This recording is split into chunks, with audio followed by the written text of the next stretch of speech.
garage door's open, wind's kicking in. It's raining again. Not that bad. It's starting to dry up a bit, but I guess they say another storm is on its way.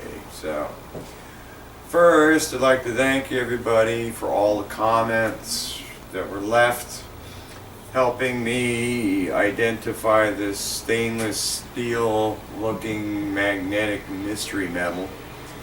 Comments did lead me in the direction of where to look on the internet, and I wound up going to a few websites which are metal suppliers, and you click in their stainless steel section and see what there is. And so with the comments and that, I've learned that there's quite a few different types of stainless steel, more types than there should be, I think, because the sites were showing 303, 304, 316, 17-4, and doing the research, I think this is 17-4, but I don't know, another comment came, hey, what about the 400 series and the 700 series? And it's like, okay, enough.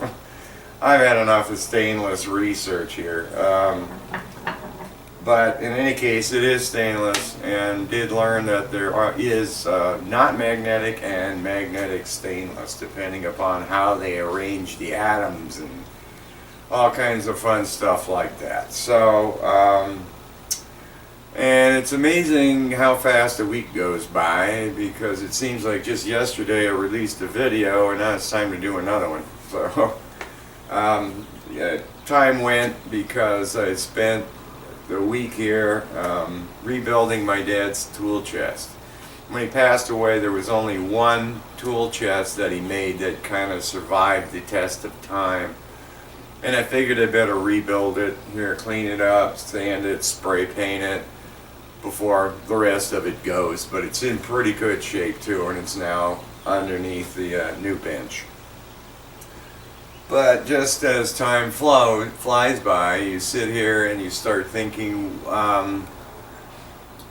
searching for material. What should I tape next? I've done a lot of videos, well over 100, 115 or something, and it never fails. Somebody will leave a comment, either be it good or some nasty knife in the back kind of comment.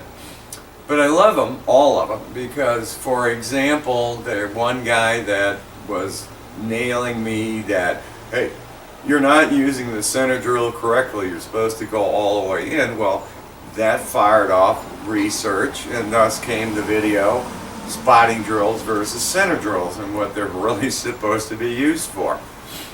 So I guess I'm still a big-time apprentice, because every time I turn around I'm learning something completely new. So I can't imagine what somebody that's been doing it for 20 years, how much they know.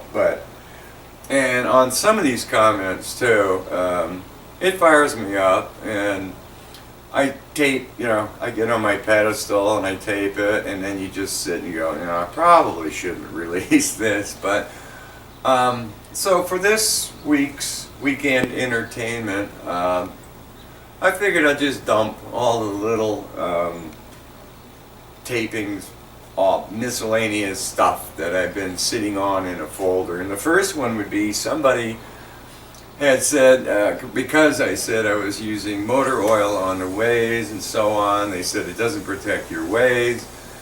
And so here's a quick little piece of me up on my soapbox. Well, a lot of comments came my way, emails and different things, because the last video I said I was using motor oil on gears and ways and so on. So kind of my thoughts on this stuff, because I even use it to cut as a lubricant for turning steel and things like that. But if you think about it, this goes in your car. It's responsible for protecting your engine.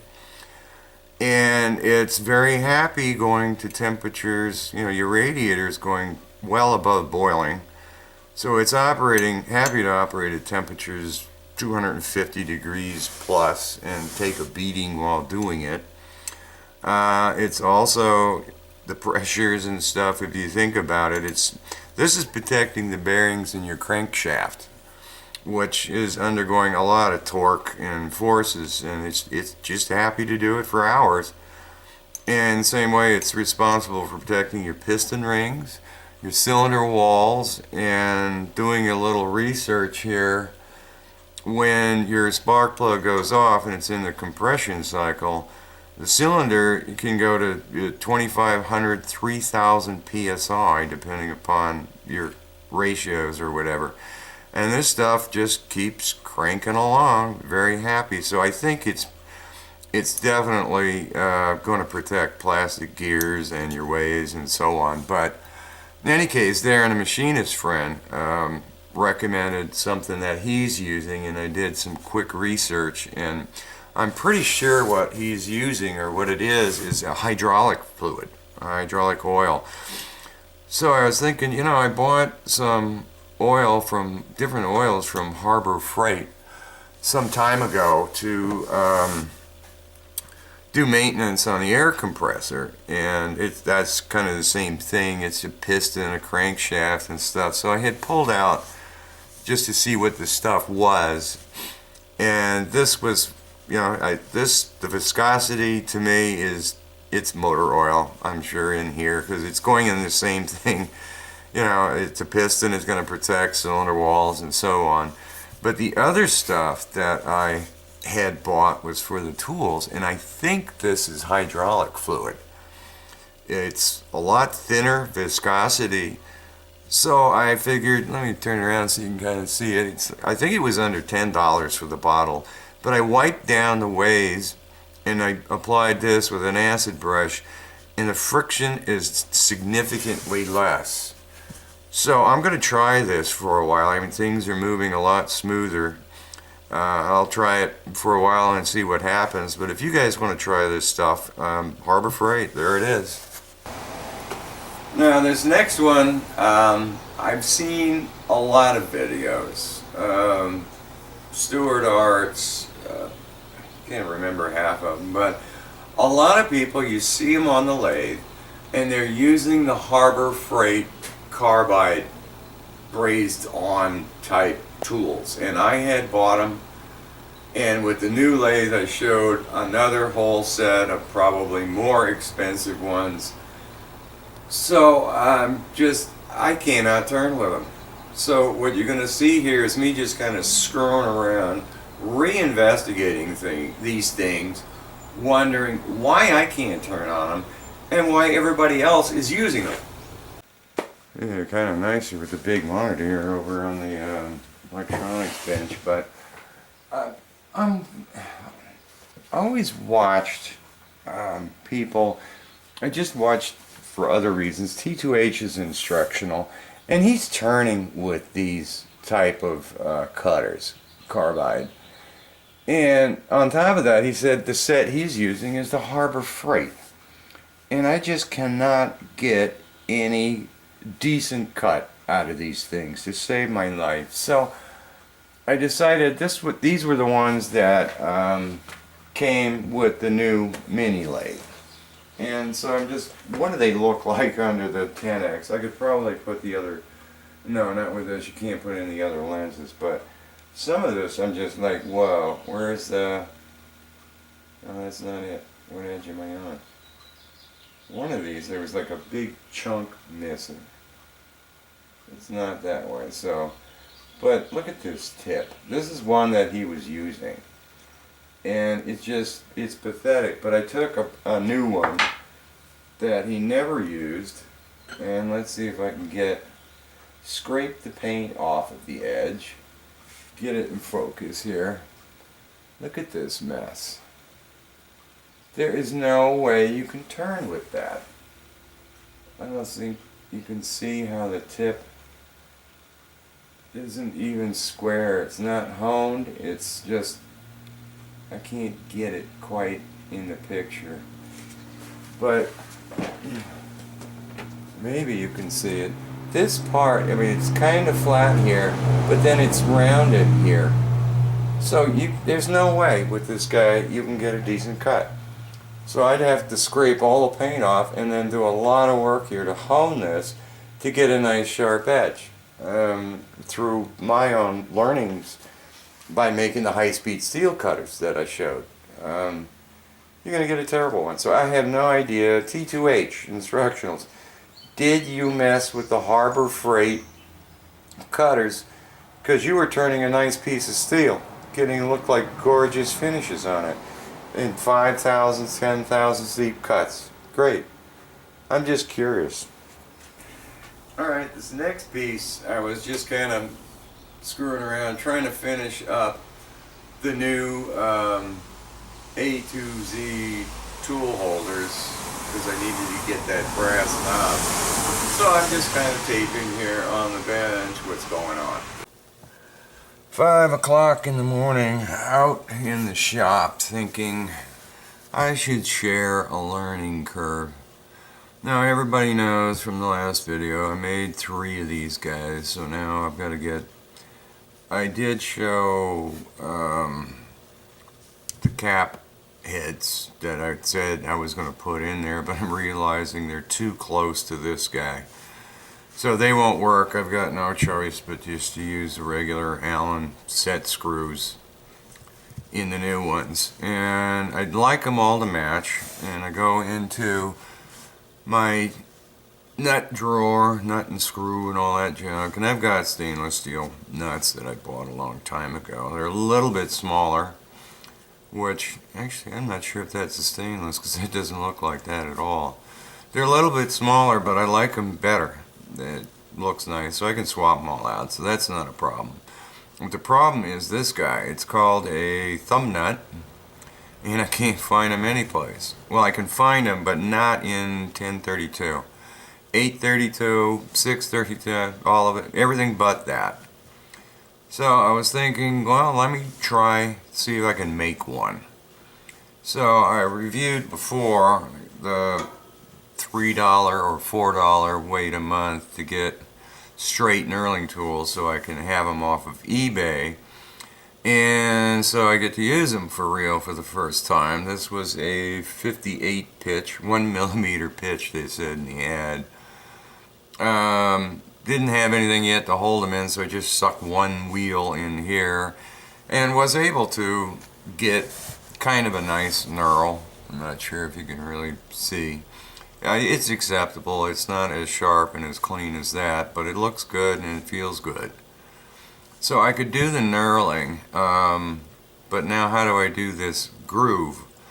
So I was thinking, you know, I successfully made the threading tool. Came out good, ground and stuff on the grinder. So I go into my junk drawer. I've got a junk drawer full of just scrap stuff, all the fried grizzly bits, or the tips disappeared from doing 1018, and other stuff. There's from a estate sale. No, it was a Craigslist sale. Machinist was trying to clear out. He snapped one end off, so I didn't like it. This was the one I actually used to machine the groove in that gib that I showed for the new lathe, because I'd rather destroy one of these than my good tool. So, but I had leftover stuff that I got from someplace. I don't know where it was, but I figured let me just grind everything off here and use the scrap and then just try to make my own little grooving tool or whatever, and came out pretty good. I honed it. There's the block. This was my dad's block that he used, so it's really fine, as you can see. And man, he used to sit there and sharpen his pocket knife until it was like surgically sharp. So put oil on the stone, rub it for a while, looks pretty good. Tested it on aluminum, no chatter, cut nicely. Try it on brass, and it started going in, but then it started chattering, so I couldn't get really deep at all with it. So I figured, alright, I can just, good enough. But then for some reason I said, you know, I didn't really hone the face of it. So I put it back and really did a good job on the top, and it's almost like a mirror. You can see and you feel it, and then I just carefully did the tip of it, and that sucker looks like a mirror on the cutting edge. Put it back on aluminum, and boy, did it make a difference. I mean, the first cut, it was just kind of, it was, I don't know how to describe it. You know, it did the job. I could have gone as far as I wanted. The finish, when I did this, all of a sudden, it's like gorgeous. So then I tried it on brass, testing it out, and yeah, it cuts beautifully now. It goes deep as I want, no chatter. It's the same size as the old one. Where's the old one? Here it is. So I managed to make a nice tool by hand, believe it or not. So I need to go to Industrial Metal Supply and get some more. This was my last piece of 1/2 inch. Get a couple of 1/2 inch rods and just start banging these things out, and I'll have that. And where is it? I lost it. Oh, yeah, it's up here. In any case, where'd you go? Gone. Oh well. This last piece, I'm just showing and taping. I'm trying to master making my own high-speed steel out of a blank, a nice cutter. And I did successfully do it, and kind of a little bit of insight as to how I did it and so on and so forth. So hope you guys like this whole series. Started experimenting and seeing if I can master the art of making my own high-speed steel tools, and it really is all about honing. You know, if you get this surface just right on the block or whatever, what do you call it? I guess the honing stone or sharpening stone. All of a sudden the finishes are completely different. And doing some of the experiments here, pull some in. I mean, you can definitely, I hope the light's good. You can definitely see the difference here. This was my favorite aluminum insert, and then this is this guy turning it. So big time difference. Let me try zooming in as much as I can. Get that over there? Yeah, I can see it in the camera here. So big difference. High-speed steel, carbide insert. The same way on aluminum. It didn't do as good a job. This area, all this stuff here, well, that was done with the high-speed steel tool, but this surface and this surface was my favorite aluminum one, finishing, and then that was this cutter here. And on 1018, you can see a difference. That is the high-speed steel. This is one insert, and I guess I can move, yeah, you can see the other side of it. That's the high-speed steel LMS insert doing that. This was a regular carbide insert, and then this is this guy cutting that. So I never looked at it underneath the magnifying, the stereoscope. So I'm going to take you guys over to there, and I'm going to look at it for the first time myself under magnification and just kind of see what the surfaces look like. So let's go over to the electronics bench. Alright, I think that's good enough lighting, but I actually haven't seen this myself, so this would be a first for me too, what the surfaces really look like. This is the cutter that I've been working on here, high-speed steel, under the scope, of course. You can see a little brass chip sitting on the tip here, off, yeah. I don't know if I can tilt it and keep it in focus so you can kind of see the edge on how it's honed. Yeah, the light isn't going to show it too well. See if I can focus anything better. Yeah, you're not going to see it. What if I bring the light up on the other side of it? Yep, okay. Yeah, dirty. Yeah, I don't know. Get back to the top again. Yeah, you can't see, but that's, I still don't think I like it. I don't have it quite right. It does look like it's cut back for relief here, but I wanted to do more of an angle. So I had reground this because I had messed it up. It was, the bottom was poking out, so I didn't have relief vertically. But let's see what the brass looks like here. If I can get it. Where is it? Good. Oh, it's low. Yeah, that's that. Alright. Let's stay put and focus it. There.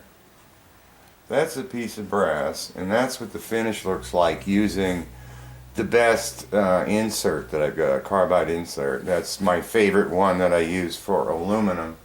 And this coming up, that's the finish done with the high-speed steel bit that you just saw. Kind of interesting. What happens if you change the lighting around?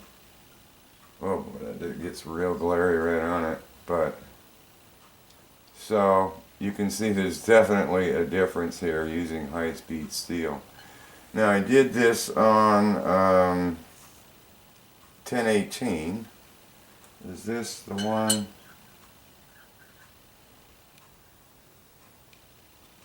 Which finish is which? I gotta see here in the light. I can't tell. Which one did I do? I did that one. And so it's this one. This was done, where is the picture of it? There it is, coming somewheres. Ah. There's the finish using a carbide. You can kind of see it. Does it focus more? Yeah. That's the carbide finish. And then this is, yeah, because it's rounded. This is the one using high-speed steel. The one that you just saw me make. Where are you? There you are. So, a little bit different finish. That's the raw material, but it just, the chips are different, and to the naked eye, it's a fantastic finish. Change the light a little bit. Yeah, you can't really do much here.